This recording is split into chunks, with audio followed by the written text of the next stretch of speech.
안녕하세요, 여러분. 오늘 저희는 AI 칩 전쟁의 최전선, 특히 그 미중 기술 규제 속에서 엔비디아가 처한 복잡한 상황을 좀 집중적으로 파헤쳐 보려고 합니다. 최근에 미국의 새로운 수출 통제가 엔비디아의 중국 사업에 직접적인 영향을 미치기 시작했잖아요. 그래서 이 거대 기술 기업이 지금 어떤 길을 찾고 있는지 여러분께서 공유해 주신 여러 자료들을 바탕으로 그 핵심을 좀 짚어보겠습니다. 자, 그럼 바로 본론으로 들어가 보죠. 지난 4월에 발표된 미국의 새 수출 통제 조치, 이게 핵심인데요. 특히 엔비디아의 고성능 AI 칩, 그 H2원에 대한 추가 허가를 요구하게 된 거예요. 이 조치 때문에 1분기 H2원 칩 관련해서 매출 손실이 예상됐었는데, 근데 좀 흥미로운 건 실제 재고 부담금은 예상보다 적었고, 오히려 규제 발표 전에 중국 고객들이 막 사재기를 하면서 1분기 매출은 꽤 높았다고 하죠. 네, 맞습니다. 그 1분기에는 46억 달러라는 상당한 H2원 매출이 있었죠. 근데 그건 말씀하신 대로 규제 시행 전에 미리 사두려는 그런 선매수 효과였고요. 정말 중요한 건 이제 2분기부터 예상되는 그 약 80억 달러 규모의 매출 손실입니다. 이 숫자는 단순히 금전적인 타격을 넘어서요. 미국의 규제가 엔비디아한테는 정말 중요했던 그 중국 시장 접근성을 얼마나 직접적으로 막고 있는지를 보여주는 거죠. 단기적으로 재고 비축 때문에 충격이 좀 덜해 보였을 뿐이지 근본적인 불확실성은 그대로 남아있는 셈입니다. 네, 그렇죠. 이런 급격한 환경 변화에 엔비디아도 정말 발빠르게 대응하는 것 같아요. 앞으로 실적 전망에서 아예 중국 시장을 제외하겠다 이렇게 선언까지 했고, 동시에 또 규제를 우회할 수 있는 새로운 카드를 준비 중인 것 같습니다.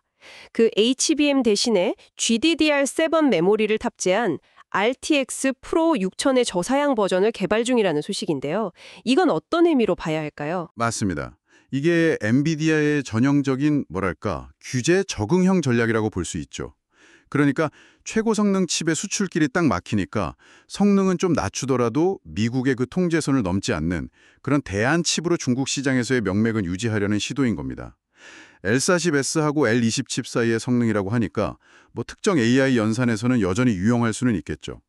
그리고 GDDR7 메모리를 채택한 건 기술적인 타협이면서 동시에 삼성전자 같은 파트너와의 협력을 강화하면서 공급망을 다변화하려는 그런 효과도 노릴 수 있습니다. 다만 이제 말씀하신 대로 이 맞춤형 칩이 과연 H20의 빈자리를 얼마나 채울 수 있을지 그게 관건이겠죠. 네, 결국 이게 기술적인 대응만으로는 좀 한계가 있다는 그런 인식도 깔려 있는 것 같습니다. 엔비디아 CEO 젠슨 황의 발언이 좀 인상적인데요. 미국의 이 수출 통제라 장기적으로 보면 오히려 화웨이 같은 중국 경쟁사에게 기회가 될 수 있다 이렇게 경고를 했죠. 미국 기술 리더십을 유지하려면 중국 개발자들을 고립시키기보다는 미국 기술 생태계 안으로 끌어들여야 한다 이런 주장이고요. 네, 그 젠슨 황 CEO의 발언은 기술 기업 리더로서 느끼는 그 현실적인 딜레마를 아주 잘 보여줍니다. 그러니까 미국의 정책 목표인 국가 안보, 이거랑 자사 기술의 글로벌 표준을 유지하려는 그 목표 사이에 어떤 긴장 같은 거죠. 그의 경고처럼 강력한 규제가 단기적으로는 중국의 AI 개발 속도를 좀 늦출 수는 있겠지만 역설적으로 중국의 자체 칩 개발이나 기술 자립 노력을 더 가속화시킬 수도 있다는 분석은 충분히 설득력이 있습니다. 화웨이 같은 기업들이 그 틈을 파고들 가능성도 배제할 수는 없겠죠. 물론 미국 정부 입장도 상당히 확고해 보입니다. 백악관 국가경제위원회 그 케빈 하셋 국장의 발언을 보면 히토류 같은 다른 분야에서는 좀 협상의 여지를 두는 것 같으면서도요. 매우 높은 사양의 엔비디아 AI 칩, 여기에 대한 통제만큼은 국가 안보 차원에서 절대 양보할 수 없다는 선을 분명히 긋고 있습니다. 네, 바로 그 지점이 현재 상황의 핵심입니다. 미국 정부는 이 최첨단 AI 기술이 군사적인 목적으로 넘어갈 가능성을 차단하겠다는 의지가 굉장히 강해요.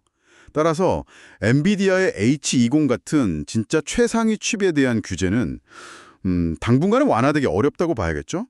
하셋 국장의 발언은 안보를 최우선에 두되 그 경제적인 파급 효과를 고려해서 규제의 범위나 강도를 조절할 가능성을 열어두는 약간 복합적인 미국의 정책 기조를 보여주는 겁니다.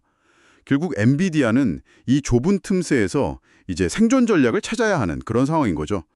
그렇군요. 그럼 정리해보면 엔비디아는 미국의 강력한 수출 통제라는 이 거대한 파도 앞에서 한편으로는 규제를 준수하는 맞춤형 칩으로 어떻게든 중국 시장을 놓지 않으려고 하고 다른 한편으로는 또 이런 정책이 가져올 장기적인 리스크에 대해서 목소리를 내고 있는 뭐 그런 상황이라고 볼 수 있겠네요. 그렇습니다. 엔비디아의 사례는 이게 단순히 한 기업의 문제를 넘어서는 거죠. 지정학적인 긴장이 어떻게 글로벌 기술 공급망을 재편하고 또 AI 기술 발전의 방향성 자체에 영향을 미치는지를 아주 극명하게 보여주는 단면이라고 할 수 있습니다. 앞으로 기술 기업들은 이런 지정학적 변수에 더 민감하게 반응하고 또 끊임없이 전략을 수정해야만 할 겁니다. 이 변화의 흐름을 계속 좀 주시하는 것이 중요하다고 생각합니다. 네, 오늘 저희가 준비한 이야기는 여기까지입니다. 미중 기술 경쟁 속에서 엔비디아가 어떤 현재를 마주하고 있고 또 어떤 미래 전략을 고민하고 있는지 이해하시는데 조금이나마 도움이 되셨기를 바랍니다. 다음 시간에 더 깊이 있는 분석으로 찾아뵙겠습니다. 감사합니다.